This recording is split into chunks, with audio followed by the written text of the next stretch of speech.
अगर कल world war 3 start होता है तो इंडिया के साथ एग्जैक्टली क्या होगा? क्या पेट्रोल 300 पार हो सकता है? क्या इंटरनेट शटडाउन हो सकता है?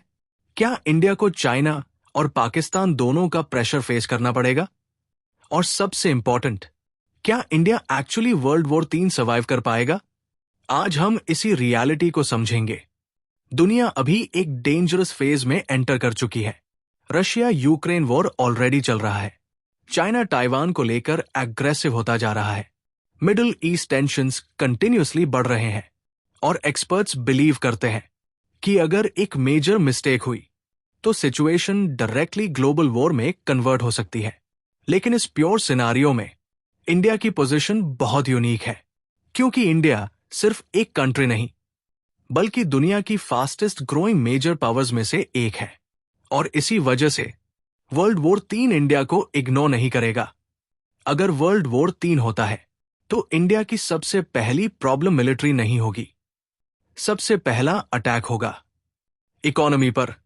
इंडिया अपना huge amount of crude oil import करता है, और अगर middle east shipping routes block होते हैं तो फ्यूल प्राइसेस सडनली एक्सप्लोड कर सकते हैं। Petrol expensive, transport expensive, food expensive, मतलब कॉमन इंडियंस की डेली लाइफ डायरेक्टली अफेक्ट होगी। और हिस्ट्री ऑलरेडी प्रूव कर चुकी है, वॉर सिर्फ बॉर्डर्स पर नहीं लड़ी जाती, वॉर इकोनॉमी को भी डिस्ट्रॉय करती है। अब सेकंड डेंजर, चाइना। अगर अमेरिका और चाइना के बीच ताइवान को लेकर कॉन्फ्लिक्ट होता है तो इंडिया ऑटोमेटिकली प्रेशर में आ सकता है, क्योंकि चाइना ऑलरेडी इंडिया के बॉर्डर्स पर इंफ्रास्ट्रक्चर और मिलिट्री प्रेजेंस इंक्रीज कर रहा है। और वर्ल्ड वॉर 3 जैसे सिचुएशन में इंडिया को साइमल्टेनियसली मल्टीपल फ्रंट्स हैंडल करने पड़ सकते हैं। ये इजी नहीं होगा, लेकिन इसका मतलब ये नहीं कि इंडिया वीक है। एक्चुअली इंडिया की बिगेस्ट स्ट्रेंथ है उसकी डिप्लोमेसी। इंडिया अमेरिका के भी क्लोज है, रशिया के भी क्लोज है, मिडिल ईस्ट के साथ भी स्ट्रॉन्ग रिलेशंस है। और इसी बैलेंस्ड फॉरेन पॉलिसी की वजह से इंडिया डायरेक्टली वॉर अवॉइड करने की कोशिश करेगा।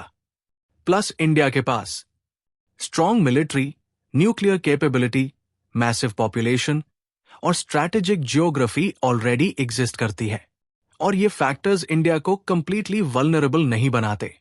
तो क्या इंडिया वर्ल्ड वॉर 3 सर्वाइव कर पाएगा?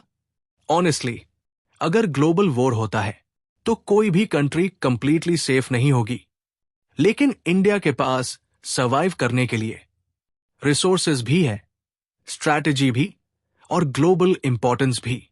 और शायद इसी वजह से आने वाले ईयर्स में इंडिया का रोल दुनिया में और ज्यादा इंपॉर्टेंट होने वाला है।